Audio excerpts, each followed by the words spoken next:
भारतीय न्याय संहिता में सड़क दुर्घटनाओं के लिए सजा के प्रावधान के खिलाफ ट्रक ड्राइवरों में रोष है।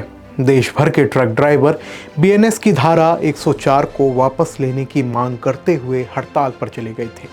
उनकी चिंता ये थी कि सड़क हादसे के लिए 10 साल की जेल की सज़ा का प्रावधान बहुत कठोर है, जो ड्राइवरों की ज़िंदगी और उनका परिवार तबाह कर देगा। हालांकि सच्चाई कुछ और है। नया कानून कहता है कि अगर कोई ड्राइवर किसी को ठोकर मारकर भाग जाता है और वो घटना की रिपोर्टिंग नहीं करता है, तब उसे 10 साल की सज़ा हो सकती है।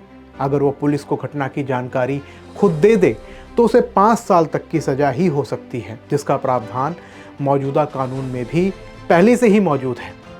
इस तथ्य को ध्यान में रखकर अगर नए कानून के प्रावधान को परखें तो क्या आप कहेंगे कि ये गलत है?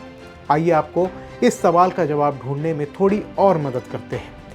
नमस्कार, मैं हूं आपके साथ शुभम गुप्ता और आप देखना शुरू कर चुके हैं जनहित टाइम्स। दिल्ली पुलिस के आंकड़ों के अनुसार वर्ष 2022 में दिल्ली में सड़क हादसों से जितनी मौतें हुईं, उनमें 47% यानी करीब आधे मामलों में पता ही नहीं चल पाया कि आखिर टक्कर किसने मारी है।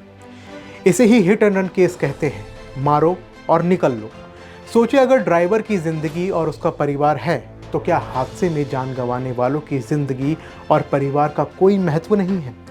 कानून सिर्फ यही कहता है कि अगर हादसा हो गया तो इसकी जानकारी पुलिस को दें, ताकि पीड़ित की जान बचाने की कोशिश की जा सके। अगर ऐसा हुआ तो निश्चित रूप से सड़क हादसों में मौतों की संख्या बहुत हद तक नीचे आ सकती है। तब कई जिंदगियां बच सकती हैं, कई परिवार एक झटके के बाद दोबारा उबर सकते हैं। आइए सड़क हादसों में मौतों पर थोड़ा और विस्तार से बात करते हैं। अगर आंकड़ों पर गौर करें तो 2002 में राजधानी दिल्ली में लगभग सड़क हादसों में से होने वाली आधी मौतों की वजह ऐसे वाहन थे जिनका कभी पता ही नहीं चल पाया कि आखिर टक्कर किसने मारी है। पुलिस के आंकड़ों के अनुसार 2022 में दिल्ली में सड़क हादसों में हुई मौतों में से 47% मौतें अज्ञात वाहनों के कारण हुई थी। वहीं कार या टैक्सी से 14%, जबकि भारी वाहनों से हादसों में 12% मौतें हुई थी। अज्ञात वाहनों ने उस साल 668 लोगों की जान ली और लगभग 1104 को घायल कर दिया। 2023 के आंकड़े अभी तक प्रकाशित नहीं हुए हैं, लेकिन ये माना जाता है कि वो लगभग समान स्तर पर है। अब ज़रा पूरे देश का हाल देख लें। सरकारी आंकड़े बताते हैं कि 2022 में सभी सड़क हादसों में टक्कर मारकर भागने के मामले करीब 15% थे, यानी हर 100 दुर्घटनाओं में से 15 में टक्कर मारने वाले वाहन का पता ही नहीं चल पाया। हिट एंड रन केस में मौतों की बात करें तो ये आंकड़ा 18% है। आइए कुछ ऐसे सवालों का जवाब भी जान ले जो आपके मन में ज़रूर उठ सकते हैं। पहला, क्या सड़क हादसों का ये सबसे बड़ा कारण है? तो इसका जवाब है बिल्कुल नहीं। भारत में सड़क हादसों के कई कारण होते हैं। सामने से टक्कर मारना, पीछे से टक्कर, साइड से टक्कर, ओवर स्पीडिंग, नशे में गाड़ी चलाना, ये सब सबसे बड़े कारण हैं। टक्कर मारकर भागना सड़क हादसों का 5वां सबसे बड़ा कारण है और मौतों का दूसरा सबसे बड़ा कारण है। लेकिन सड़क पर सबसे ज़्यादा आतंक कौन फैलाता है? आंकड़े बताते हैं कि सबसे ज़्यादा डर ट्रक लॉरी से लगता है। हकीकत भी यही है। सरकारी आंकड़े बताते हैं कि दुर्घटनाओं में सबसे ज़्यादा 2 पहिया वाहन शामिल होते हैं। सबसे ज़्यादा टक्कर 2 पहिया वाहनों में ही होती है। ट्रक लॉरी के ज़्यादातर शिकार 2 पहिया वाहन ही होते हैं। अब सबसे बड़ा सवाल है कि क्या टक्कर मारकर भागने वालों को सज़ा नहीं मिलती है? तो इसका जवाब है, अगर मामला अदालत तक पहुँचे तो ज़रूर मिलती है। सरकारी आंकड़े बताते हैं कि हिट एंड रन केस में जो ट्रायल पूरे हो जाते हैं उनमें करीब 47.9% में सज़ा होती है। ये दर दूसरी दुर्घटनाओं से काफ़ी ज़्यादा है। हत्या और गैर इरादतन हत्या जैसे गंभीर मामलों में सज़ा की दर क्रमशः 44% और 39% ही है। हालांकि ये भी जानना ज़रूरी है कि हिट एंड रन के 90% से ज़्यादा केस साल भर तक कोर्ट में ही पेंडिंग रह जाते हैं। यही स्थिति दूसरे गंभीर अपराधों की भी है। अब इस पर भी बात कर लेते हैं कि टक्कर मारकर भागने वालों के मामलों में पुलिस को चार्जशीट दाखिल करने में आखिर क्यों ज़्यादा दिक्कत होती है? तो सरकारी आंकड़े बताते हैं कि 2022 में हिट एंड रन के जो मामले पुलिस ने सुलझाए उनमें से सिर्फ 66.4% में चार्जशीट दाखिल हो पाई।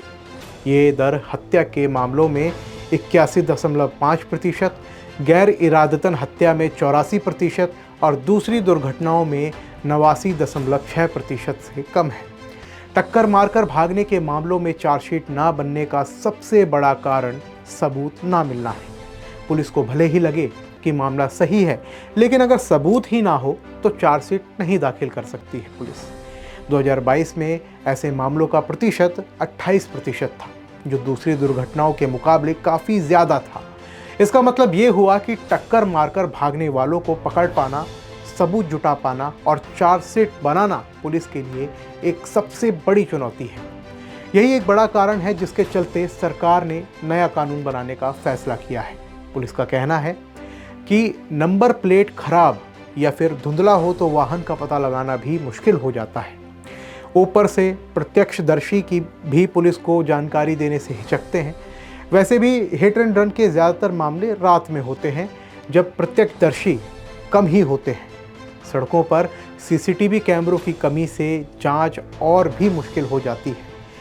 भारत दंड संहिता यानी आईपीएस की जगह ले रही भारतीय न्याय संहिता यानी बीएनएस में हादसे के बाद भाग खड़े होने वालों ड्राइवरों को 10 साल तक की जेल और 7 लाख रुपए जुर्माने तक हो सकते हैं। हालांकि दिल्ली स्थित institute of road traffic education के अध्यक्ष डॉक्टर रोहित बाजलुजा का मानना है कि इस कानून को पूरी तरह लागू कर पाना मुश्किल होगा। उनका कहना है कि बिना उचित तैयारी और साधनों के कानून बनाना खतरनाक है। ये किसी को हथियार देकर उसे अपनी मर्जी से इस्तेमाल करने की इजाज़त देने जैसा है। वो आगे कहते हैं कि दिल्ली में ही लगभग 80,000 पुलिसकर्मी हैं, जिसमें से 5,000 ट्रैफिक पुलिसकर्मी हैं। अब इतने कम पुलिसकर्मियों से इतने सारे वाहनों और इतने बड़े क्षेत्र पर निगरानी रखना और सभी कानून तोड़ने वालों पर कार्रवाई करना लगभग असंभव है। लेकिन सड़क सुरक्षा विशेषज्ञ प्रिंस सिंघल का मानना है कि ये नया कानून जो है वो कानून सड़क सुरक्षा में बड़ा बदलाव लाएगा। वो कहते हैं, मैं पिछले 20 साल से सड़क सुरक्षा के क्षेत्र में काम कर रहा हूँ और मेरा मानना है कि ये नया कानून सड़क सुरक्षा की चिंताओं को कई तरह से प्रभावित करेगा। सिंघल के अनुसार ये कानून चालकों पर सुरक्षा का अधिक दबाव डालेगा। वो कहते हैं, इसके चलते निजी कंपनियां ज़्यादा प्रशिक्षित और लाइसेंसधारी चालकों को काम पर रखेंगी और उनके लिए रिफ्रेशर कोर्स और स्वास्थ्य जांच की भी व्यवस्था करेगी। सबसे महत्वपूर्ण बात है कि अब चालक पीड़ित को सड़क पर नहीं छोड़ेंगे, क्योंकि अगर वो हादसे की सूचना देते हैं तो उन्हें कम सज़ा हो सकती है। आपका क्या कुछ मानना है इस नए कानून को लेकर के, हमें कमेंट सेक्शन में ज़रूर बताएं।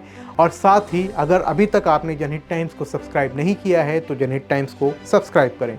मिलते हैं अगली वीडियो में, तब तक के लिए मुझे दीजिए इजाज़त। जय हिंद।